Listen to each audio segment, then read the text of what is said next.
how to create and launch an online course. I've crossed the $10 million mark. We've made a lot of money with info products. I feel like I'm qualified to talk on this one. Most people think that you got to do straight Facebook ads, and that's like 20% true. So in this video, I'm gonna share with you how to launch and create this cool online course with a huge bang, largely free. Let's dive in.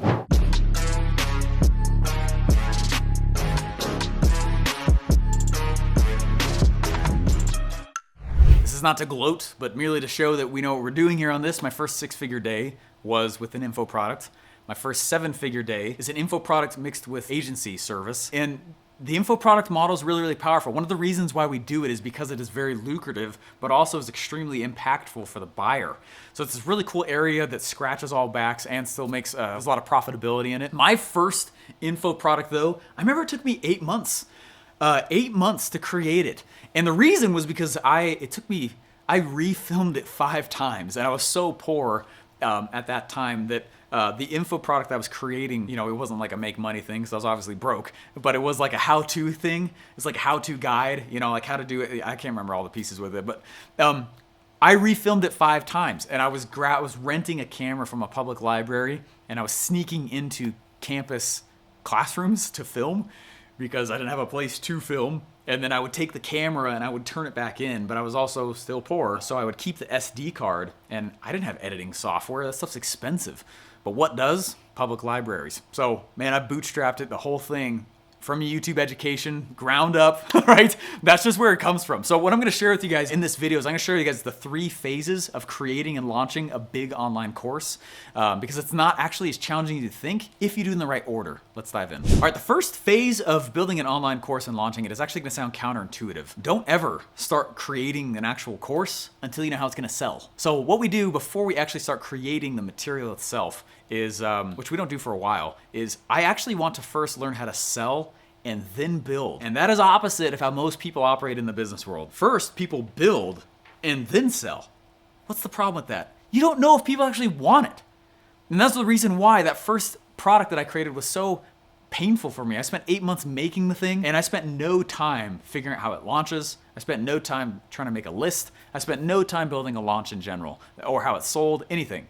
I didn't even ask anyone if they wanted it. I just thought it was kind of cool. So instead of going through that very painful route, which maybe someone who's watching this now, you might be thinking that, wait a second, that's how I'm doing it.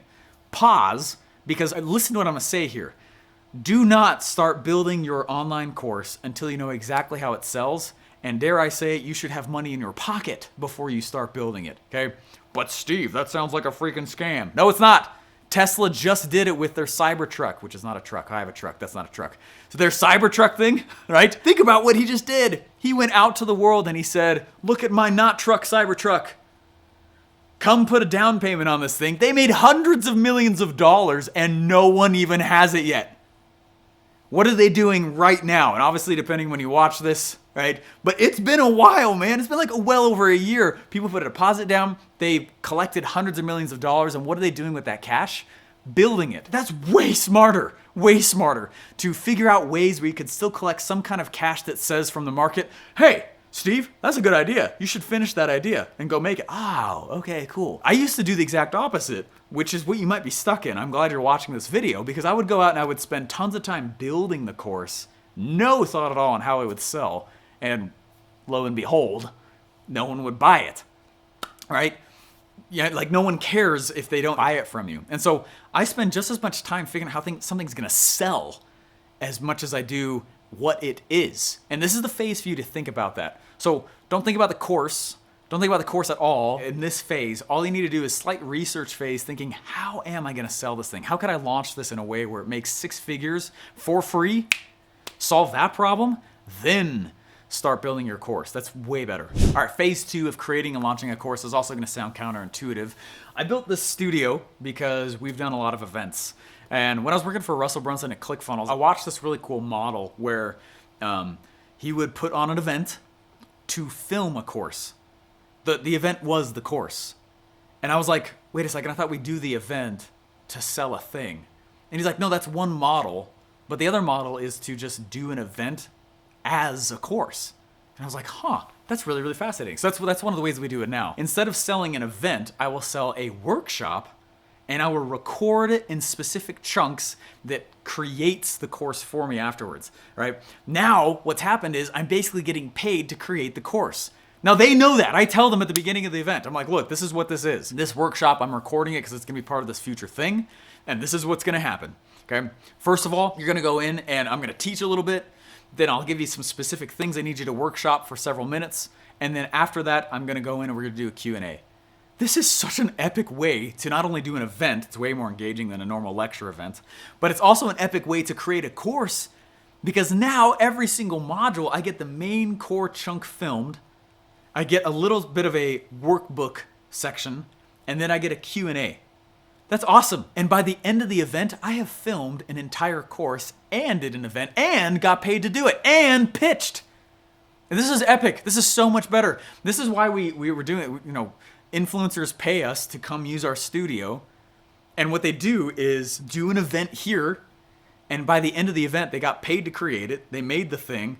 Their audience loved it. They voted on it by saying, wait, what about this? Okay, Steve, when you were teaching X, Y, and Z, could you clarify this point? I didn't quite understand that. This is such a more valuable course. This is not like a normal online course that we're talking about here. This is like high caliber, high production. All the questions are asked and answered. The audience knows about it. You can sell it off the back of the workshop event. This is such a more powerful model, and we've been executing it now for about 2.5 years exclusively, and it's been really, really powerful. So we have these specific styles of events that we call workshops where that's the outcome. We're about to do it again. We did 2 or 3 of them last quarter. We're gonna go do it again to create the next course. It's in December. Guess what? The next one's gonna be at the end of February, and depending when you watch this, right? So the next one's gonna be in February, and what the whole point of it is to create the course. And we're like, you know what? I don't want to stay in front of an empty studio. Let's just turn this into an event, and we'll help you guys along the way and turn it into a workshop. Such a better way to create your thing. All right, I'm going to show you guys the cool, crucial step that you have to do with this whole thing. But before I do, please share this video. We spent a lot of time making this stuff, and if you're like, man, this would be cool. Let's go. We should make a workshop. Feel free to use this format. I hope that you go do a cool format, you go do a great event, you make a workshop, you pull this whole thing off, but share the video because this information I feel like needs to upgrade all the event styles that you see out there, which is, it's all over the place and very vanilla. All right, the third phase in creating a cool course and then launching it on the internet is actually, all you're gonna do is you're going to refine and launch. So think about this, you've created your material. You don't actually know if it's good yet. One of the first times I ever created a really epic and well-sold course, it was actually 2 rounds of filming. And I really want you to hear me as I say this. If you're gonna go create a course, you're gonna go create a launch for your thing, think of your project in 2, several different phases here, but at this point, you've had your course created. You don't actually know still if it actually answers all the questions. If you want a bulletproof thing that becomes the core of your company, that is like bringing in a lot of customers for you, you gotta get it in front of more people, get their feedback, and then go make adjustments. So I typically have a second round of filming for every core course, right? Not always, but a lot of times. I will do a second round of filming. Round 1 was the event itself. It was the workshop. And I get it out the door, and I go back and forth with the audience, and I make sure I plug the holes, but I don't always do that, right? I'm not my own customer. You're not your own customer. Stop asking you. So you gotta go ask your dream customer. Get it in front of them. Sometimes this is helpful with a little beta group or actual people who represent your customer and who are customers. Go to them and say, hey, is this something you'd be fascinated in? And start teaching it. Let them go through it. Have a Q&A with them after each module. And what's nice is that they will show you what was the sticking point. Go do a second round of filming. Okay, so that's the refine part. The last part of this is that as you're refining, you're talking about it with other influencers. You're talking about it with your audience. You're talking about it in your content production. And what you start to do is you start to create a launch. Now, the best launches I've ever seen in my entire life, they're usually, especially for course creation, they're usually 2 to 3 months long. Now, I always get pushback every time I say that. They're like, well, I gotta wait 2 to 3 months to collect cash. No. But you can launch something that's already out. So get your course out the door, start selling it to the warm market, the people that are ready to buy from you immediately. But start to craft a big launch. And what we mean is push out the date and build pressure and excitement, anticipation for your launch, similar to how you would a holiday, right? Think like a holiday, launch like a holiday. Holiday's coming up, what's the plans? Here it comes, excited for it, right? And we think that exact same model whenever we're going and we're launching our own stuff. How can I make the launch feel like a holiday? And if you can answer that, it's one of the funnest ways. At this point, you have literally involved your audience in creating a course. You've involved your audience in refining it, and you've involved your audience in the launch of it. It's not all on your shoulders, and that's one of the biggest points I want you to take from this video. Hey, I know you're gonna love this. Go to internetlaunchsecrets.com. It is free for you to go check out. And what it is it's several case studies on how to launch online for free. Some of them are paid if you're ready for that, but a lot of people still need the free ways. Internetlaunchsecrets.com will show you how to do that. I'll put the link in the description and we'll see you there.